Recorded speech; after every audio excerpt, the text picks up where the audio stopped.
Hey everyone, my name is Lavonne and welcome back to my YouTube channel. Maybe you are all over Google searching for signs that you might be pregnant. You might be having symptoms yourself. Maybe you already know that you're pregnant and you're trying to anticipate what you might feel in the first trimester. I am here today to give you my top 5 symptoms that might mean you're pregnant. What's the most common things that people experience in the first trimester as a symptom of pregnancy?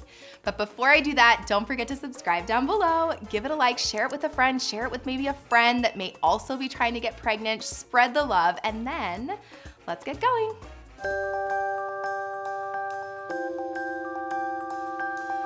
I actually asked you on Instagram, what was the first sign that you knew you were pregnant or that you suspected that you were pregnant? And I'm gonna read you some of your answers. Now, mind you, what I'm going to explain today is very much the top, most common, most popular signs that you're pregnant. Sorry, I was on my story.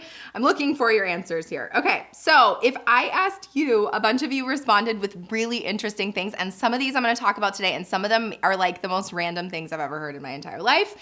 But it's great because to each his own, and it's a great story for all of us to know anyway. Somebody had extremely sensitive nipples. If they didn't eat enough, they got an awful stomach ache. They suddenly craved tuna salad with mustard and pickles. That sounds very pregnancy specific. I cried, literally listening to a really cheesy country song, like really cheesy, and cried. That's awesome. My stomach fell off, coffee tasted bad. I cannot imagine that happening to me, so I would definitely be suspicious of that. Missed period. This person's temperature didn't drop. They were doing natural family planning with natural cycles, and so their temperature didn't change. That's interesting. This person felt implantation cramps and continued to have dull cramping that stuck around in the early days. Her boobs, no pre-period spotting like she usually has, heartburn, increased sense of smell, fatigue, and weird, but my lips get really chapped. That is one that I have never heard before. So I'm gonna share with you the top 5 most statistically common symptoms that may mean you're pregnant, and then also what to expect in the first trimester, because they're kind of one and the same. Now, what I will say is that most people don't feel much until about 3 to 4 weeks of pregnancy. So that early couple of weeks, like even before your missed period, typically flex and flow. And some people are much more in tune with their body and they're like, something's off, something's going on. And then sure enough, they're pregnant. But most people don't feel much until that 4 to 6 week of pregnancy. I will say, especially with the nausea side of things, and that is one of my top 5 symptoms. In fact, I'll just go there since I'm talking about it. So the first one I'll say is nausea with or without vomiting. So you heard of morning sickness. Morning sickness is, to me, more of a street term rather than a medical term. We would call it nausea or vomiting. If it turns into something that is much more regular to the point where you maybe need to be hospitalized for it, that's more rare. That's called hyperemesis. More on that coming soon. But that nausea typically sets in around the 6-week mark, just from my experience and more statistically speaking, although flex and flow, this could happen at any point. Now, a lot of these symptoms may resolve, especially the nausea piece, around the 2nd trimester. So once you hit that 13-week mark, things usually, hopefully, flex and flow will start to feel a little bit better. So the first symptom I have for you is nausea. If you feel nauseous, sometimes you may have some weird aversions to certain things, smells, environments, even sometimes lights can be really nausea provoking, or maybe your stomach gets too empty, you get overly hungry, that causes nausea. I know for me, I hate the feeling of nausea. I think that's one of the worst feelings in the world. And so if you're feeling some nausea, there are some things we can do about that. So I'm actually coming back after this video, so stay tuned. If you're struggling with nausea/vomiting, I have a video coming for you on that, all right? So the first sign is nausea. If you are nauseous, take a deep breath. There are some remedies that you can take for it, and hopefully it will resolve by the 2nd trimester once you get past the 13-week mark. Number 2 is breast tenderness. This one, I will say, statistically, the people that I talk to, my clients, my patients, they knew when they literally couldn't hardly touch their boobs. I will say from personal experience, when I was freezing my eggs, the second time when I had all the follicles in the world, that my boobs were so tender, like literally I'd go like this and my nipples felt like they were being stabbed because they were so uncomfortable. And so I relate to that. That is one way that I've heard it described, just super sore, like almost right before your period where you're like, oh, my boobs are tender. Some people, like they can't even press on their boobs. They may feel swollen with their breasts. And so if all of a sudden you're like, you know what, my boobs, holy moly, they're so tender, that could be a sign. Now, mind you, that also could be a sign that your period's coming. So this, I would be looking out, if you're specifically looking for signs that you're pregnant and probably crossing your fingers at this rate, then I would say be looking for more breast tenderness than you're used to. Or if you don't get breast tenderness before your period, then you're like, oh my gosh, my boobs, that could be a sign for you. That breast tenderness could start as early as 3 to 4 weeks and then get worse and worse, but get more and more intense over time. Now, eventually, hopefully, I would say that your breasts, they're gonna grow in that first trimester. By week about 14 to 16, 17 of pregnancy, you have breast milk in there. But what's happening is, one, it's hormonal, and two, your breasts are developing additional tissue in order to prepare for breastfeeding. And so with that growth, most people see growth and tenderness in the first trimester, and then they, at some point, will level out throughout their pregnancy where their boobs get to a certain point and they're like, yeah, they grew, but they're not like keeping growing until you have your baby. And then your milk volume changes, and then wham, bam, you have even bigger boobs after that. So it's more that first trimester as the tissues are growing, and as they are, you're like, yes, my body is doing all the things it needs to do to make all that healthy breast milk, and it's being able to house all the breast milk that you will create for your baby if you choose to feed it to your baby. The next most common sign and symptom of early pregnancy would be that you might feel like you had to pee more. So this is what we call frequency. Now, here's a clear clarification I want to make. This isn't frequency, meaning you like peed and then like 20 minutes later, you're like, oh my God, I have to pee again. That's so annoying. Like your bladder's just full all the time. And then sure enough, you go to the bathroom and you pee more. This is not with pain with urination. So if you are peeing and you're like, oh my gosh, I feel like I'm being stabbed up my pee hole, that might actually mean a urinary tract infection or a UTI. And so we want no pain while you pee. But if you are peeing more and you're like, I don't know what's happening, I just have to pee all the time, I don't have pain, that could be a sign of early pregnancy. Now, throughout your pregnancy, expect to pee some more. So typically that starts in that first trimester where you're peeing more. And then as your baby grows, there's usually a period where you're not peeing quite as much. And then once the baby is big enough and ideally head down, then you're peeing more because the baby's head is pushing up against the bladder and making it so the bladder can't expand so much because the baby's head's in the way. Okay, so that's a different reason for the pee. Early on, it's more that hormonal sign of pregnancy rather than like a baby sitting on your bladder. The fourth sign of pregnancy that is most common, and I will say, I want to say anecdotally that this is the most common thing that I see and hear, is extreme fatigue. And by fatigue, like you can barely function, all you wanna do is nap all day, that normally you're a high energy person, you're less motivated to do things. If you are normally a pretty high energy person, this can feel pretty overwhelming and kind of like, oh my gosh, what is wrong with me? Am I getting sick? I hear that a lot where like, I just thought I was getting sick. If you are typically a high energy person, this may feel like, oh my gosh, I'm getting sick, where you're just dragging your feet. And if you've ever gotten sick where you're just like, my energy level is different, I feel just kind of weighed down, all I wanna do is nap, I'm falling asleep, doing normal things, that may feel a little overwhelming. It may also trigger some people to think like, oh my gosh, what's wrong with my mental health? And mind you, there is a chance that in pregnancy and throughout our lives that we have mental health struggles.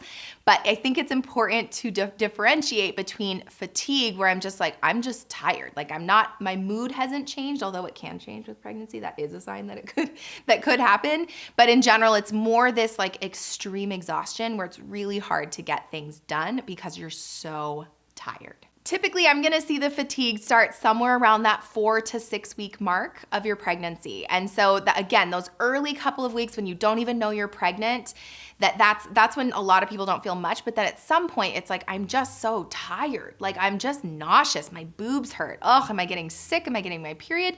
You might, and some people do feel that with their period. But that actually leads me to step number 5 or number 5. The most common thing is a missed period. This really is the telltale sign that you are pregnant, right? Because the idea with your period is that means that your body is shedding the inside lining of your uterus. It gets nice and thick and juicy and ready for implantation, meaning the egg and the sperm, once they've been fertilized, to stick onto the side. And then if it does, that triggers a different round of hormones to jump into effect so that the side of the uterus doesn't shed off. Because if it's not implanted on, it was like nice and healthy and nutrient dense, and then it's like, oh, there was no baby here, so I'm gonna shed, AKA have your period. But instead, once that egg and sperm, that embryo sticks on the side, the body's like, oh, I love this thick, juicy inside of my uterus, and so I'm no longer gonna have a period anymore, okay? So you may have no signs until you have your missed period, and then what happens is you have your missed period and you're like, you know what, I'm really tired, or like, it's been a couple days. Now, this one to me is kind of hard when you're trying to determine if you're pregnant or not, especially if you're trying to get pregnant. It is pretty normal for our periods to somewhat fluctuate based on things happening in our lives. And this is where, if you are not tracking your period, I highly suggest that you do track your period. I know for me on my phone, I just use the health app and click the day I get my period, and it will sort of warn me so that I can know when my period should be coming. I can kind of plan my life. And then you also know if you're late. Now, if you've had massive life changes, extreme stress, increased your exercise regimen, or been on like a pretty intense diet, exercise, lifestyle factors can affect your period. It can either make it come early, also being around like a massive amount of women that with their pheromones, they can change your period rhythm. And so this is where usually we don't suggest that you test or that you really go for the missed period thing until a week after a missed period. That sounds all fine and dandy, and I feel like I have to tell you that, but if I was waiting to get pregnant, there's no way I could wait a week to test if I was pregnant, especially when a lot of the at-home pregnancy tests will tell you even before your missed period. So flex and flow on that one. That's just what the basic recommendations are. But if you miss a period, then it might be time to pee on a stick and see if you're pregnant, especially if you have any of the other signs. Now, this is sort of like a side note, like pro tip here, is that it also can happen that you have a little bit of bleeding even when you're pregnant. And so this is where the number of times, and I'm sure you might have a friend, if you start asking around, where they're like, no, I didn't think I was pregnant because I got my period. Maybe they have light periods and they had some spotting, so they thought it was a period, right? And they actually think that around 9% of pregnancies experienced at least 1 day of vaginal bleeding during the first 8 weeks of their pregnancy. So with that, it's like, if I had some vaginal bleeding, I'm gonna assume I had my period, when really it could be implantation bleeding or early pregnancy bleeding. Now, if you are bleeding like a heavy period, that's different. A lot of times this bleeding is gonna be lighter. It's gonna be more like spotting, maybe like 1 tampon in the day versus like going through it every few hours. And so a lot of times too, that bleeding tends to happen around when they expect their period. And so the missed period thing, I have a little bit of a caveat to that, because if you're trying to get pregnant, you know you've done it right. And if you want a video on that, then let me know. I also have one on trying to conceive where I do mention how to get pregnant, or like how to time yourself for that. But I absolutely can do another one. So let me know in the comment box down below. But with the idea that like, if you've done it right and you're looking to be pregnant, that even if you have a little bit of bleeding, I wouldn't be totally discouraged and still take that pregnancy test, especially if you have other signs of pregnancy that I mentioned. Now, those are the top 5 most common symptoms that people experience when they're pregnant. But I will say that especially if you're super in tune with your body, a lot of people too, I just hear that they sort of just feel off, that they're like, something's up in my body. I just have this intuition, which that's one of the things I talk about all the time. In fact, I was talking about in an earlier video. If you haven't seen that, I have a video on the first 3 things to do once you find out you're pregnant. So that might be next for you. But make sure you check that out, because that intuition really does matter here. And you may just start to feel a little bit different. And so I actually wanna know, what were your first signs of pregnancy? Did you experience any of these 5 things? Or did you feel something totally different? And so you can comment down below with your first signs and symptoms, and then check out the comment box too, because I think it's fun to learn each other's unique experiences with early pregnancy. And the other thing is too, that once you pee on the stick, once you get the positive pregnancy test, that also may all of a sudden be like, oh my gosh, my life makes sense. It's kind of like when I get my period, I'm like, it all makes sense. I was famished last night. I couldn't stop eating when I like, oh, it's because of my period, right? And so this may be the same kind of thing, like, oh, it's because I'm pregnant. So you may not feel like, oh, I'm getting sick or something. Thanks everyone for being with me here today. If you want more from me, make sure you subscribe down below. You can also follow me on Instagram, where you can learn about new videos coming or respond to some of those polls when I put them out. I also do a monthly series called Coffee and Questions, where I answer your questions here on camera, specific to you and your situation for the rest of the world to learn from. You can also check out the description box down below, where I have all sorts of other services, classes, my website, all of that. The other thing too that's really fun is that if you look down below, you can actually find some of my PDF downloads or my online classes right here for you to check out to help you feel more confident and ready for your upcoming birth.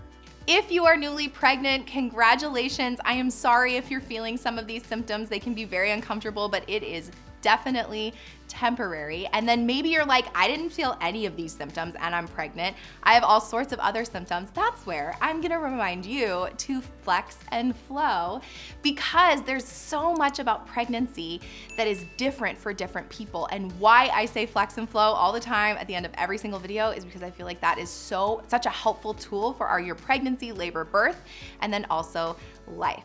So with that, don't forget to flex and flow, and I will see you soon. Bye. I am here today to give you my the most possible, try again, that I let you know all the things that you should be doing with your life that I didn't tell you, but now feel awkward. This car needs to go away. Now I'm awkward. That truck is not moving. Where's your phone? Back here, on my booty, under my booty cheek. You're gonna pull it out, right?